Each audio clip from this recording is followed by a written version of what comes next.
Assalamualaikum warahmatullahi wabarakatuh. Good afternoon, viewers. I'm Muhammad Revin, reporting at the scene. Right now, we are right in front of Garis Tangan, one of the many coffee shops we can find in Tarakan City.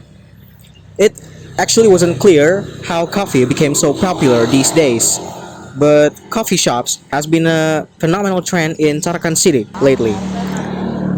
Though it's not actually the first time it was introduced in our city.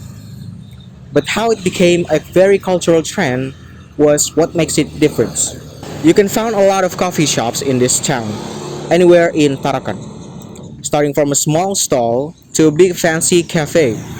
Younger people seems to also take the opportunity to open their own business, especially looking at the pandemic COVID-19 situations where so many people needs jobs. Seberapa sering pergi ngopi biasanya? Saya dalam seminggu itu bisa 3 sampai 5 kali, bisa juga lebih tergantung suasana mood. Tergantung suasana. Oke.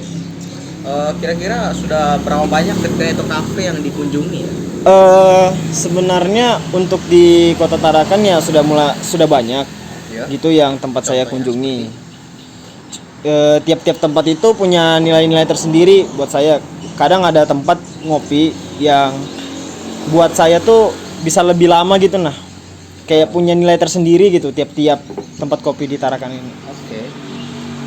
Jadi bagaimana pendapat Anda tentang bisnis kopi yang mulai menjamur saat ini, terutama di Kota Tarakan? Bisnis kopi ini kan bisnis yang menjanjikan ya, apalagi untuk kaum milenial sekarang ya. Iya. Yang bisa dibilang ya, tempat kopi ini bukan hanya untuk tempat ngopi, jadi Iya. tempat kita ngumpul, sharing-sharing segala macam. Dan Oh, tempat untuk eksis juga sih kalau untuk sekarang ya, apalagi anak-anak sekarang kan ya hitungannya eksis sih.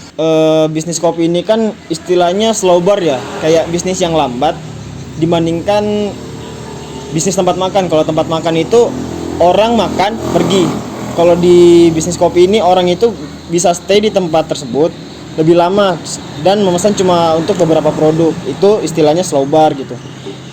Bisnis kopi ini ya bisnis yang sangat menjanjikan untuk jangka panjang sih menurut saya. Jadi sejak kapan atau sudah berapa lama buka bisnis kopi ini?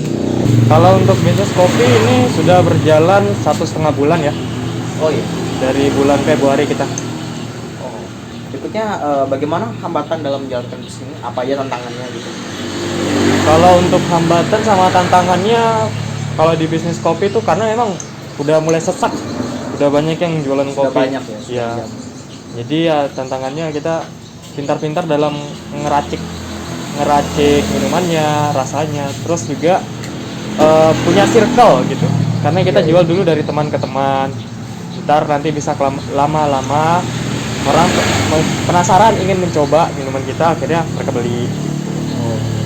Jadi menurut Anda apakah bisnis ini bisa berlangsung beberapa tahun ke depan? Kalau untuk bisnis kopi ini bukan bisnis musiman ya. Ya. Jadi beda sama kayak waktu es kepal Milo kemarin yang tiba-tiba muncul terus tenggelam. Karena kalau dari kopi sendiri tuh pertama dia ini termasuk komoditas yang ada di Indonesia. Jadi tuh biji kopi di Indonesia itu termasuk komoditas dan sampai diekspor ke luar negeri. Untuk kebutuhan biji kopi itu bahkan brand-brand terkenal yang ada di luar negeri itu seperti kedai-kedai besar itu menggunakan beberapa dari biji kopi Indonesia. Dan untuk kopi ini sangat fleksibel gitu, beda sama kayak minuman manis lainnya, kayak dia dicampur apa aja bisa masuk gitu. Jadi makanya ada rasa-rasa unik kalau di setiap kedai itu seperti itu. Jadi menurut saya kalau untuk kopi itu nggak bakal mati. I think that's all for our new breaking news today. I'm Muhammad Revin. Thank you for watching.